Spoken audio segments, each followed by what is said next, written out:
So yeah, I was just watching this video of Angela Levin on GB News, and I just thought, this one has a rather peculiar obsession with Meghan, Duchess of Sussex. I mean, yes, I think it was yesterday. I was watching another video with one of my favorite YouTubers named Tisa Tells. I guess everybody knows Tisa Tells at this point.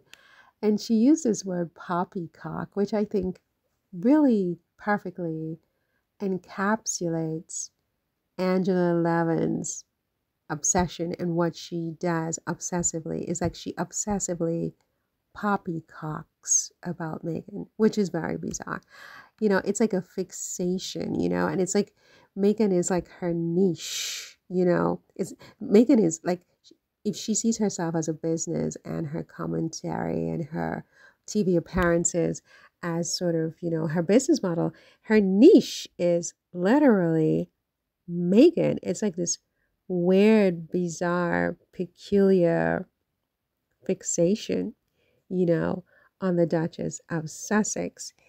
And and she's filled with this disdain for Meghan that doesn't make sense because I don't think she's ever even met the Duchess of Sussex, but she gets on television and she does these rants regularly, possibly daily, and she just unleashes on this woman in California, and she's never met the woman. She's never been inside her house. Sometimes when you listen to Angela, it's almost like you feel like she really knows Meghan and Harry intimately, and she's been in their home. She's had dinner with them.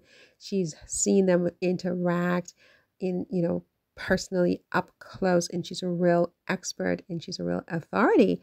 And as it turns out, it's all poppycock, total rubbish, total gibberish, total hogwash, total cow manure, total poppycock manure, because she's never met the Duchess. I mean, this is the most astounding thing that I've ever seen in my life. I mean, she has been poppycocking pretty much about the Duchess for at least 6 or 7 years, right?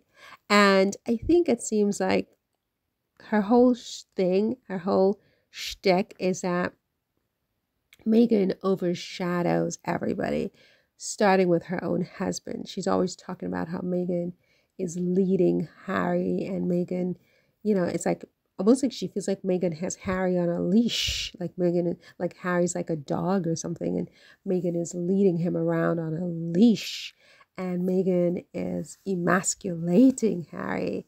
It's kind of like just frustration she has, where you get the sense that this is a woman who, if she had her way and if she could and she had the opportunity, she wants to just take Harry, behind a barn, and just defrock him of his virginity or something.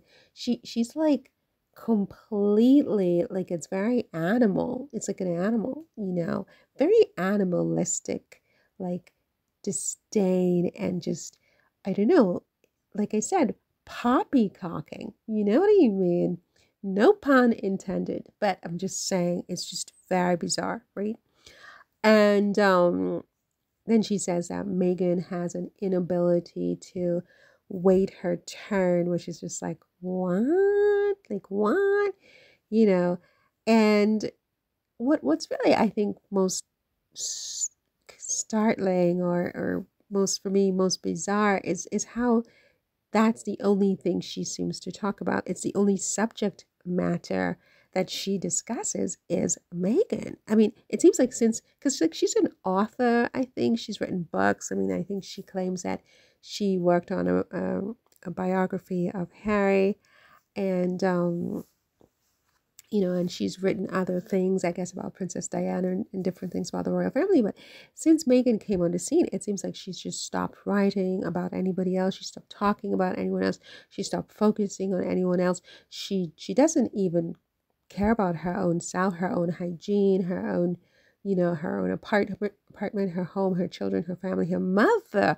All she cares about is Meghan. I mean, she focuses solely on Meghan to the exclusion of everything else. And it's just very strange how she seems to just have targeted the Duchess in this very strange way. I mean, what is it that drives this woman's animosity towards the Duchess? Why does she keep on with this poppycocking about the Duchess every single day on international television? Is it a professional rival?